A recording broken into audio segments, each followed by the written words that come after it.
பெரிய மனிதன் போல் நடிக்கும் நடிப்பு, அநீதி இவைகளுக்கெல்லாம் நரேந்திரர் பயங்கரமான எதிரி. அப்படிப்பட்டவர்கள் யாராயிருந்தாலும் அவர்களை துணிவுடன் எதிர்ப்பார். அவரது இந்த செயல் கள்ளம் கபடமற்ற தன்மையாலேயே என்பதை அறியாதவர்கள் அவர் அகங்காரம் பிடித்தவர் என்று கூறுவார்கள். ஆனால் ஸ்ரீ ராமகிருஷ்ணர் நரேந்திரனின் இந்த குணத்தை முற்றிலும் மாறுபட்ட கண்ணோட்டத்தில் கண்டு பாராட்டினார்.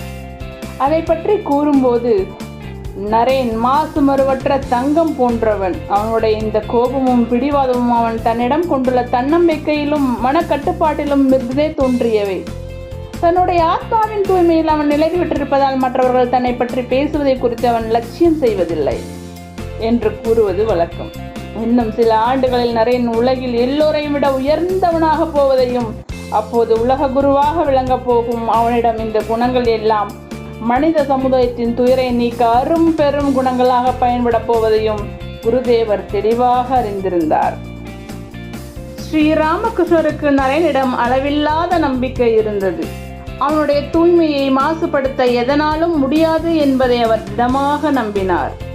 அவர் நரேனிடம் பழகுவது விசித்திரமாக இருக்கும். ஒருவனை அவன் முன்னிலையில் புகழ்ந்தால் அவன் கர்வத்தால் அழிந்து விடுவான் என்பது உலகில் காணும் சாதாரண நடைமுறையாகும்.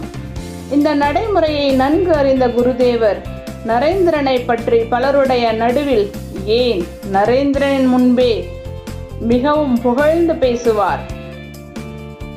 ஒருமுறை குருதேவரின் அறையில் இந்தியாவிலும் இங்கிலாந்திலும் மிகுந்த புகழ் பெற்றிருந்த கேசவச்சந்திர சென், அவருடைய தோழரும் வங்காளம் முழுவதும் பெரும் புகழ் பெற்றவருமான விஜயகிருஷ்ண கோஸ்வாமி மற்றும் பல பிரம்ம சமாஜ பக்தர்களும் நரேனும் கூடியிருந்தனர். குருதேவர் கட்டிலின் மேல் பரவச நிலையில் அமர்ந்தபடி புகழ்பெற்ற அந்த பிரம்ம சமாஜ தலைவரான கேசவரையும் நரேனையும் மாறி மாறி பார்த்து கொண்டிருந்தார். அவரது உள்மனத்தில் பிற்காலத்தில் நரேந்திரர் எய்த போகும் பேரும் புகழும் சிறப்பும் தோன்றின.